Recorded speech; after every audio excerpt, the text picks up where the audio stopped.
anybody who asks me anything about getting published, whether they want to write for magazines, whether they have a book or whatever, the very first thing that I tell them is, you need a copy of the Writer's Market. Now this is an outdated copy, this is 2011. I'm bad about giving mine away. If somebody seems really sincere, I'm like, just take it, go do it. But when I decided I want to be published in magazines, and I've told this story to a few of y'all before, I had 2 young girls, they were 4 and 6, and you know, you tell them you can do anything you want to do. And one day I made the mistake of saying, just kind of to myself out loud, you know, I always wanted to be published in a magazine. Well, Mom, you said you can do whatever, you know, what you set out to do.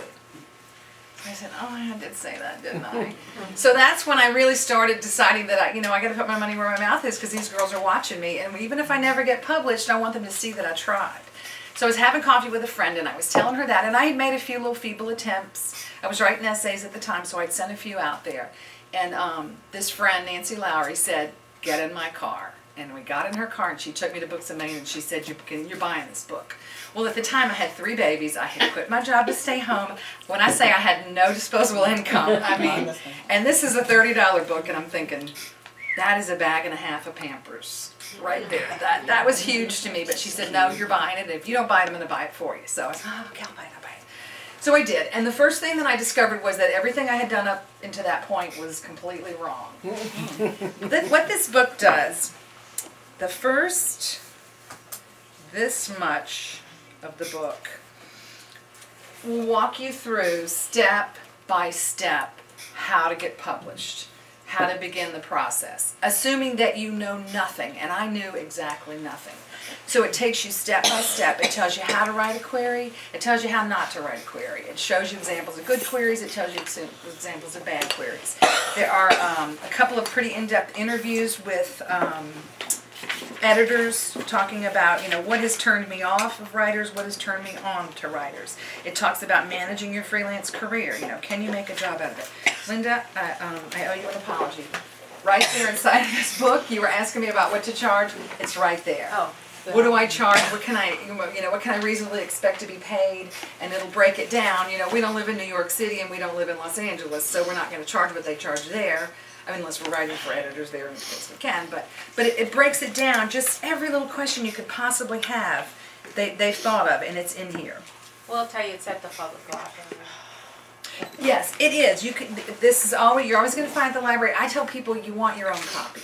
Because if you're serious about it, you're going to be going to this again and again and again and again, and you don't want to be running to the library, unless you're a person that's at the library a lot of times anyway, which I have friends who Can you still buy it online? I bought it online. Amazon, yeah, or eBay, you may even get it cheaper. No, but I mean, I think Writer's Market used to have their own website. Yes. Where you could pay I see what you're something saying. a year and Right. have it Right. right there on your computer. Which might be great, because then it would be more currently updated.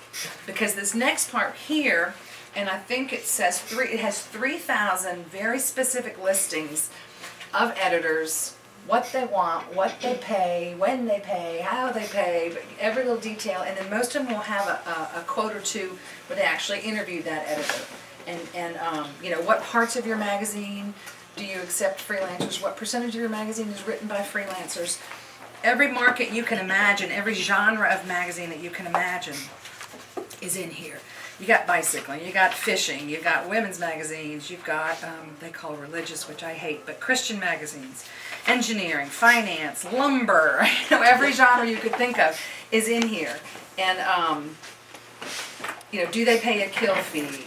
Do they give you a byline? Do they, how soon, once you sell something, can you expect to actually see it in print? All those details are in here. So this is an invaluable resource. For $30, I know that's a lot of money for a book, but if you sell one article, it's more than paid for itself. So that's the first bit of advice that I always give people.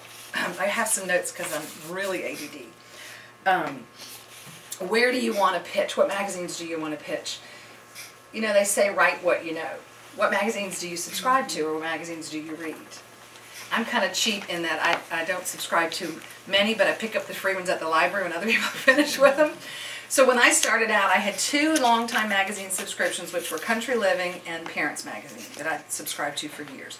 I still to this day have nothing in Country Living, and I've tried for years. But for 10 years, I was a frequent contributor to Parents. So when I approached them, I already knew what their voice was. I knew what types of articles they did because I had been devouring them for years. So you want to start off with the things that you read, those are the things that you can speak to.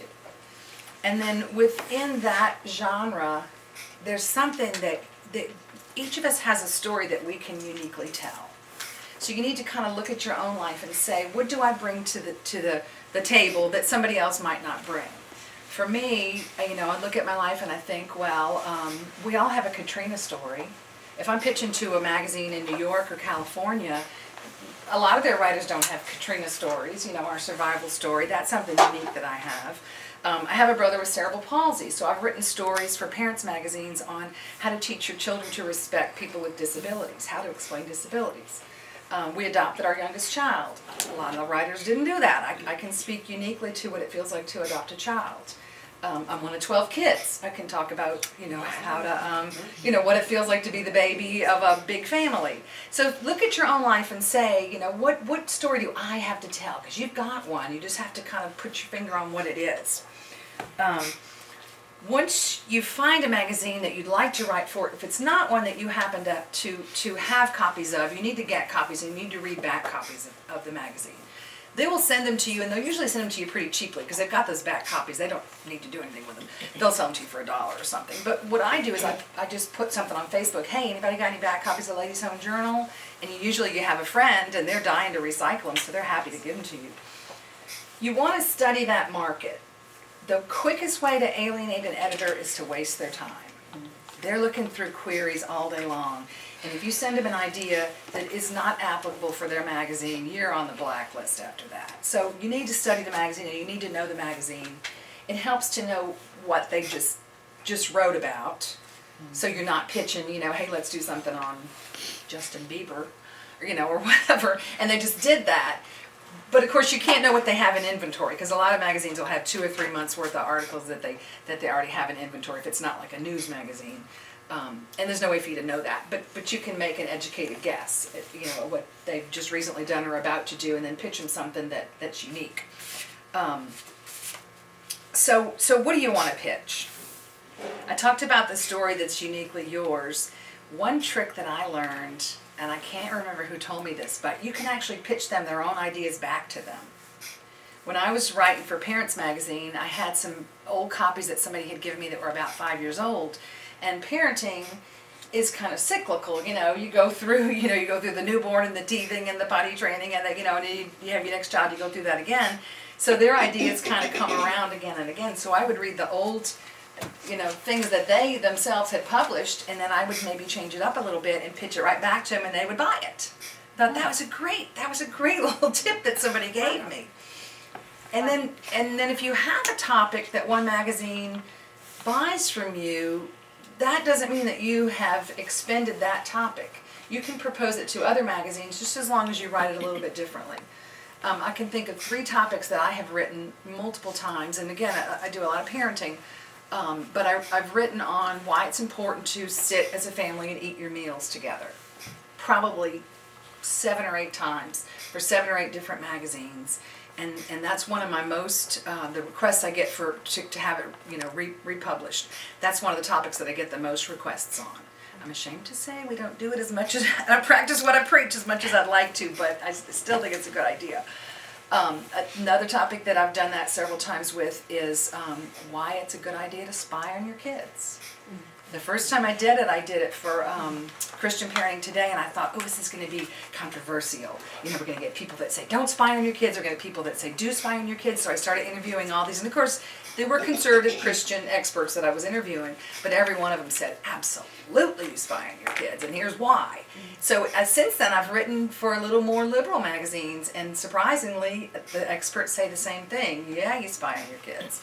Another one that, I've 2 or 3 times I've done raising polite kids in a rude world. How do you raise polite kids when the world that they see and internalize is rude?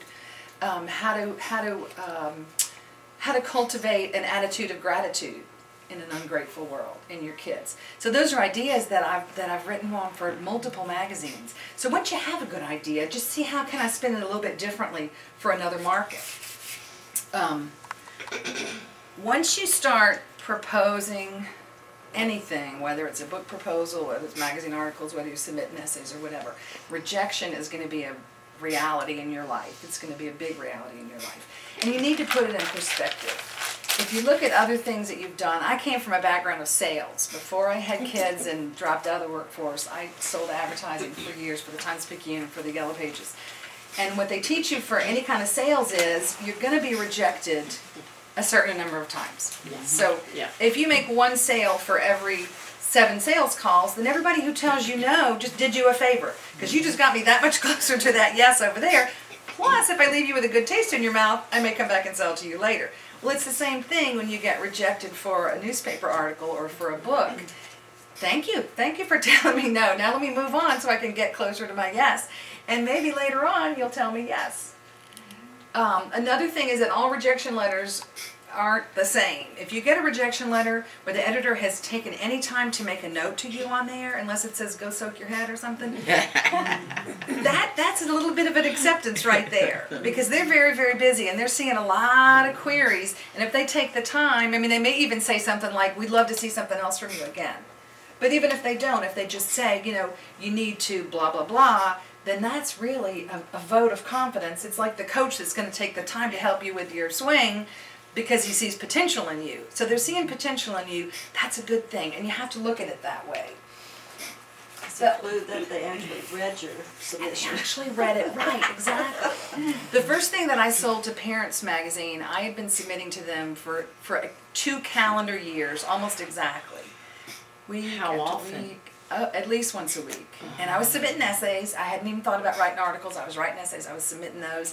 My little Molly was about 4 years old, and she had these little glasses, and she had this little page boy haircut, and she'd take every query that I wrote, and she would stand in the middle of the post office. People were walking around her, and she'd pray over that little book. I could just see her. People just walking around, looking at her, and she'd pray, okay, Mama, okay, and we'd mail it. And what we did, because the girls were little, and because I was trying to look at this as a object lesson for them, was every time we got a rejection letter, at the time I was writing in our laundry room, was my office, and we would tape it on the wall, and we covered ceiling to floor, and it's a pretty big for a laundry room. We covered two walls, ceiling to floor, with rejection letters. And every time we would get one, I would show it to them. We'd get the tape, we'd go in there, and I thought, years from now, when they're really plugging away at something, they're going to have that visual of Mama sitting there in the laundry room with the dirty laundry all around, pressing on. This is something that really helped me. Now, this is the first writer's soul that Chicken Soup did, and this is actually my good copy. I've got one that's even more beat up than this because I've read it so much. But there's an essay in here. It's not even an essay, but it's a list. It's 5 pages of famous authors and how many times. Good morning. Good morning. Famous authors and how many times they were rejected. And some of these you all may know, but I just want to go through a few of them that really jumped out to me. Richard Hooker, anybody know who Richard Hooker is? I didn't know, but he's the guy who wrote MASH.